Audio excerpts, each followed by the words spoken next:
Pandemic और epidemic जो 100 साल में एक बार आता है, 1720, 1820, 1920, 2020 में तुम देख रहे हो। तो अभी जो देख रहे हो तुमको एक्सपीरियंस, नॉलेज ज्यादा हो रहा है कि तुम अभी घर में आराम कर रहे हो और हम लोग अभी कॉलेज में हैं, कॉलेज से तुमको पढ़ा रहे हैं। कितने लोग घर में बंद हैं, कितने लोग बाहर हैं। इस पेंडेमिक और एपिडेमिक की वजह से कितने कितने ट्रेन बंद थी जो अब खुल गई है, कितने फ्लाइट बंद थी जो अब शुरू हो गई है।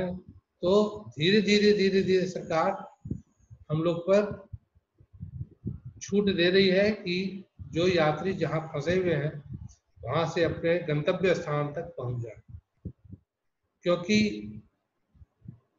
ये महामारी इस बार सब लोग का पहला एक्सपीरियंस होगा कि अच्छी तरह से तुम समझोगे कि एपिडेमिक क्या है, पेंडेमिक क्या है। ऐसे तो किताब और कॉपी में पढ़ लिए, समझ लिए, लिख दिए और कुछ भूल गए, कुछ याद नहीं रहा, कुछ याद रहा। लेकिन इस बार पढ़ो या नहीं पढ़ो, पेंडेमिक और एपिडेमिक अच्छी तरह से याद रहेगा और ये जीवन भर याद रहेगा।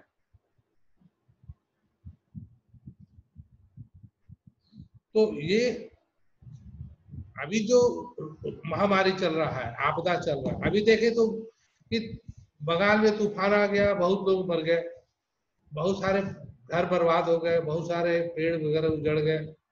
अभी फिर इधर देखो दिल्ली में भूकंप आ गया, ये भी एक आपदा है। कुछ लास्ट टाइम नेपाल में आया था, बहुत सारे मकान टूट गए थे, बहुत सारे मर गए थे, बहुत सारे जमीन के अंदर चले गए। तो इस तरह का महामारी बीच बीच में समय समय पर आते रहता है। कुछ 100 साल में आता है, कुछ 5 साल 10 साल में आता रहता है, कभी कभी 4-5 साल में भी आ जाता है, कभी साले साल आता है कुछ जो है। लेकिन इस तरह का भयानक महामारी जो आया वो अच्छी तरह से अभी सभी विद्यार्थी को पूरी तरह से याद रहेगा और समझ में भी आ रहा है कि हम लोग को कितना कष्ट है। कष्ट होते हुए भी ये अभी हम सुझाव देते हैं कि और भी प्रिकॉशन रखना, क्योंकि अभी बीमारी और बढ़ेगा। क्यों कि बहुत सारे लोग बाहर से घर आ रहे हैं, कुछ लोग यहाँ से वहां जा रहे हैं। तो आना और जाने का जो कार्यक्रम है इसमें सरकार प्रिकॉशन अपने तरफ से रख रही, लेकिन कुछ लोग ऐसे भी हैं जो क्वारंटाइन जगह से भाग जा रहे हैं, कुछ लोग जाना नहीं चाह रहे हैं, तो उससे भी बीमारी हो रही है। कुछ लोग को बीमारी है और वो ठीक होकर के घर चले जा रहे हैं और फिर उनको रीअपियर डिजीज हो रहा है। कुछ ऐसे भी है। कुछ इस महामारी में बहुत सारे ऐसे बच्चे हैं जो ट्रेन में हो गए, प्लेटफॉर्म पर बच्चे हो गए, फिर कुछ बच्चे ऐसे हैं जो जुड़वा या ट्रिपल एक एक बार में 3-3 बच्चे हो रहे हैं। उन लोगों का नाम जो नामकरण हो रहा है, किसी का कोविड-19, किसी का क्वारंटाइन, किसी का जो इसी पर नाम रखा हुआ है, सब इसी के अनुसार सबका नाम रखा जा रहा है, नामकरण किया जा रहा है, जिसमें जब भी नाम ले तो याद पड़े, याद रहेगा कि उसी वक्त ये हुई थी। कोई फ्लाइट में हो रहा है, कोई ट्रेन पर हो रहा है, कोई प्लेटफॉर्म पर हो रहा है, कोई गाड़ी में हो जा रहा है। कुछ बच्चे ऐसे हो रहे हैं जिनको मदर को भी है और जो बच्चे हैं उनको भी ये हो जा रहा है, डिजीज हो जा रहा है।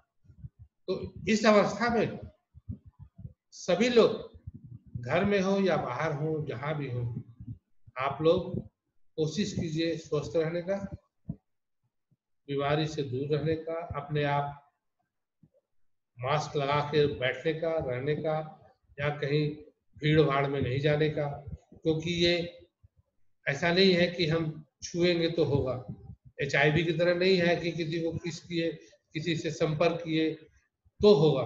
ये तो वायरस है, ये उड़ के आपको कांटेक्ट में ले रहा है। संपर्क बहुत है, ये भी हाईली इन्फ्लामेबल है। जिस तरह पेट्रोल है हाईली इन्फ्लामेबल है, तो ये भी उसी तरह से है, हाईली इन्फेक्शियस डिजीज। क्या आप घूम रहे हैं और आप पकड़े गए, दूर भी है तो पकड़े गए। तो सभी लोग अभी हाउस अरेस्ट, घर में बंद रहना है, ज्यादा नहीं घूमना है, न सुबह न शाम न दोपहर, बस जितना जरूरत है उतना जरूरत को पूर्ति कीजिए, पूरा कीजिए अपना और परिवार का, और फिर घर में बंद हो जाइए। यही है। तो इसमें है, और अकेले भी नहीं है, इसमें पूरा जत्था का जत्था, यानी मास स्केल में है, ग्रुप में है, समूह में है। इसी में भलाई है। बहुत सारे समूह में, अभी देखो पहले अमेरिका 1 नंबर में था, अभी भी 1 नंबर में है, दूसरा नंबर ब्राजील है, तीसरा नंबर स्पेन है, चौथा नंबर पर ब्रिटेन है। अभी लग रहा है, पहले इंडिया था 11 नवंबर पर, अब लग रहा है कि इंडिया 5वें नंबर पर आ जाएगा, क्योंकि एक एक दिन में हजारों कैंडिडेट बढ़ रहे हैं और अभी बढ़ने की उम्मीद है। अभी तो मई ही चल रहा है, जून में भी आ सकता है। ये कारण बहुत तकलीफदेह है। पढ़ाई भी जरूरी है और अपने आप को स्वस्थ रखना भी जरूरी है, और जितना भोजन है, जो कच्चा सब्जी लेते हो, उसको भी थोड़ा सा अच्छी तरह से धो धा के रखना अपने पास, जिसमें कि उससे इन्फेक्शन नहीं हो। तो weakness of cohort study, it requires large number of study subjects, अच्छे तरह से स्टडी करना है, requires large number of study, तरह तरह का जो अभी मैंने बताया वेराइटीज ऑफ स्टडीज, उसको ध्यान में रखना है। टाइम कंज्यूमिंग, इसमें समय बहुत कम है, समय बहुत कम रहने के बावजूद भी हमको अच्छे से रहना है और दूसरे को भी मदद करना है, जिससे उसको कोई परेशानी नहीं हो, और अपने भी स्वस्थ रहे, परिवार को भी स्वस्थ रखे, दूसरे को भी हेल्प करें। This is a costly affair. कोई भी ट्रीटमेंट देखते हो कि वो कॉस्टली होता है, महंगा होता है।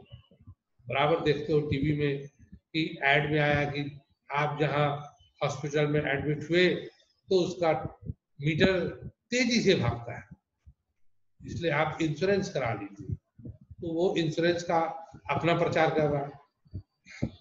मेरा कहना है कि आप ऐसा रहिए जिसमें आप स्वस्थ रहिए और कम से कम बीमार पड़ने का प्रयास कीजिए।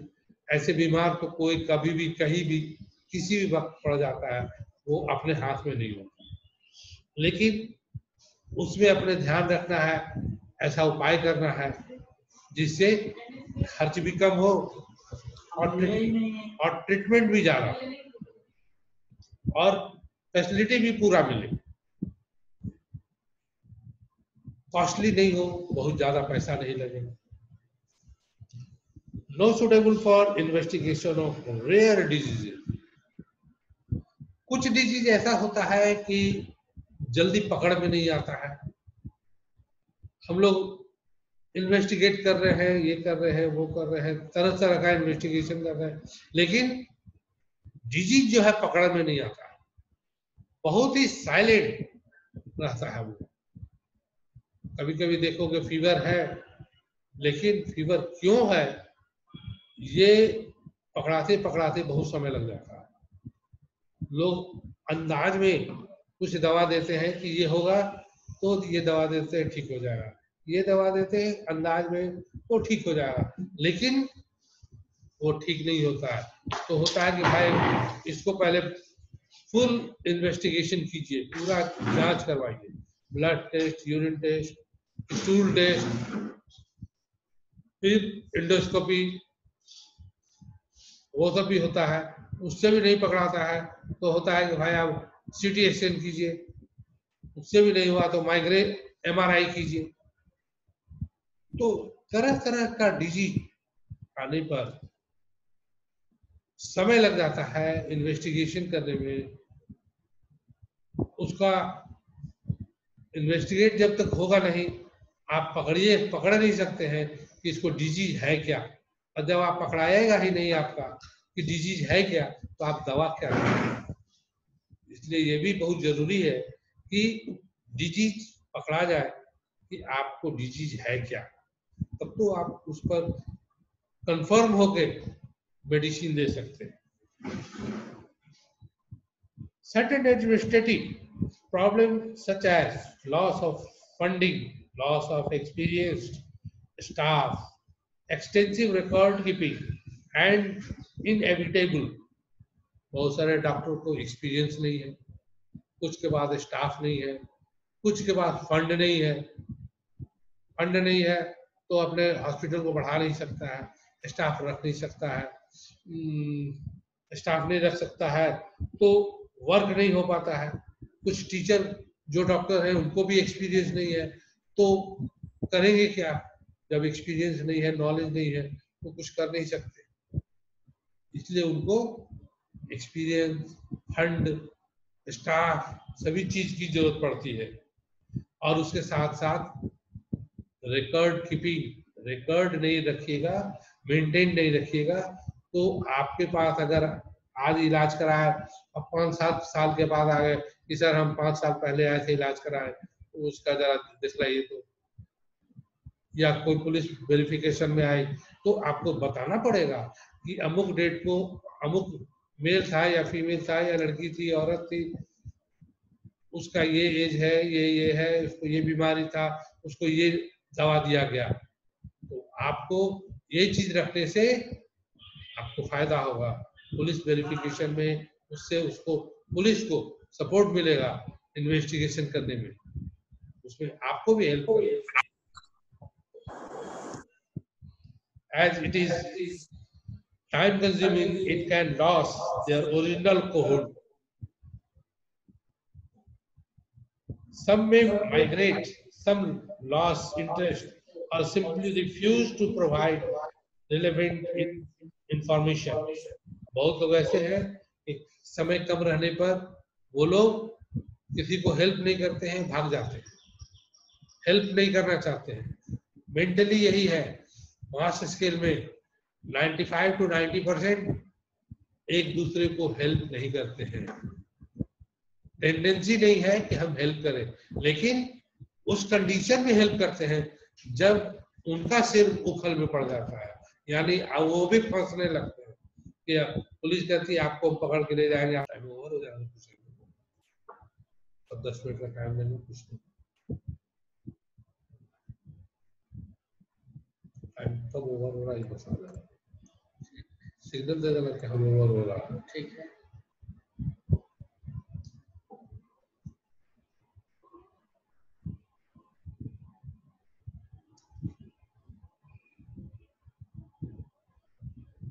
जुटा हुआ सब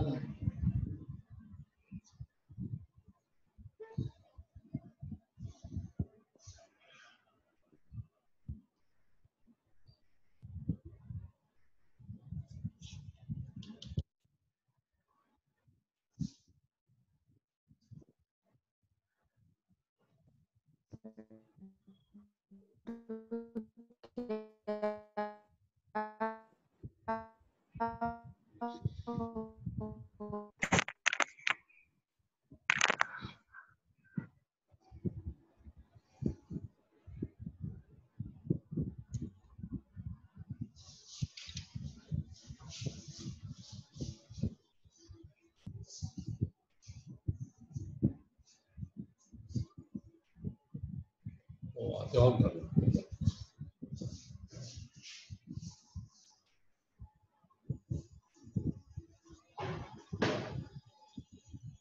इसको भी ऑन कर लो, तब चार्ज हो रहा है ना, शुरू करें क्या? हाँ, तो हम बता रहे थे simply refuse to provide relevant information, बहुत लोग इंफॉर्मेशन देना नहीं चाहते। Cohort study is faced with ethical problems.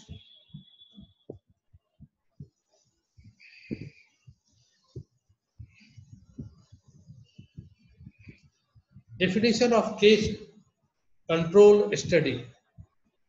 Case control study is retrospective in nature, considering the time from where cases group of diagnosed patients and controls groups of matched persons without diseases are compared. Factors which are predominantly present with the present patients, thus associated factors can be identified among patients, and this association can be statistically proved. So the cause factor can be assumed from the effect patient.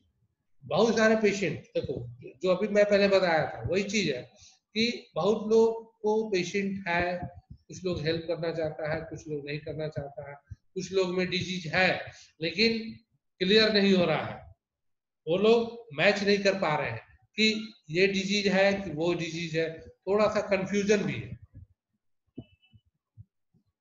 बहुत सारे diagnose होने पर ये at the last moment decide होता है कि फलाना patient को ये डिजीज है, तो आप उनके फाइल में तब लिखिएगा कि that patient is suffering from that disease, उसके बाद आप मेडिसिन देंगे। तो उसमें आपको कंट्रोल भी करना है सभी तरह का, जिससे कि ये डिजीज फैले नहीं, फैलना भी नहीं चाहिए, फैलेगा तो दूसरे को इन्फेक्शन हो जाएगा, इन्फेक्शन से फिर परेशानी में आएंगे। तो एक कंट्रोल करना है और पेशेंट को भी एसोसिएशन को भी ये देखना है कि ये संतुष्ट हो, आप भी संतुष्ट हो patients, and this association can be statistically proved. Statistically proved कि हाँ ये पर्टिकुलर पर्सन को पर्टिकुलर डिजीज है जो आप कंफर्म कर रहे हैं। So the cause factor can be assumed from the effect patient. आपको ये समझ में आ रहा है कि हाँ ये ही है जो 100% डिजीज है। Definition of cohort study. Cohort study is prospective in nature, considering time frame where there cohort a group of persons with presence of suspected factor but without disease, and control cohort a group of persons with absence of suspected factor but without disease are compared after a certain period of time when diseases are found among groups. Thus, associated factors can be seen that the factors may cause the disease, and this can be statistically proved. So, causal factors can play their roles affecting the persons causing the disease directly. ये भी उसी तरह का है कि आपको देखना है, समझना है, ग्रुप में नहीं हो है तो आपको कंफर्म करना है, क्योंकि डिजीज क्लियर नहीं हो रहा है। क्लियर करने के लिए इनमें ये डिजीज है, आपको समझ में आ गया, डॉक्टर को भी समझ में आ गया, और तो डॉक्टर पेशेंट को समझाएगा कि इसको पर्टिकुलर डिजीज है, आपको घबराना नहीं है, न डॉक्टर घबराए और न पेशेंट घबराए। और इस तरह से पेशेंट को समझाना है कि वो नर्वस नहीं, क्योंकि पेशेंट का काम है नर्वस होना कि हमको ये डिजीज हो गया, अब तो हम मर जाएंगे। और कोई भी इंसान, कोई भी जानवर मरना नहीं चाहता, हर लोग अमर रहना चाहता है, लेकिन अमर तो रह नहीं सकता, तो जल्दी मरना भी नहीं चाहता, तो नहीं मरना चाहता है, तो कुछ तो जीना है ही। और कौन कब मर जाएगा वो उसको भी नहीं पता चलता कि हम मर गए, ये दूसरे लोग जानते हैं कि वो तो फलाना मर गया, है ना।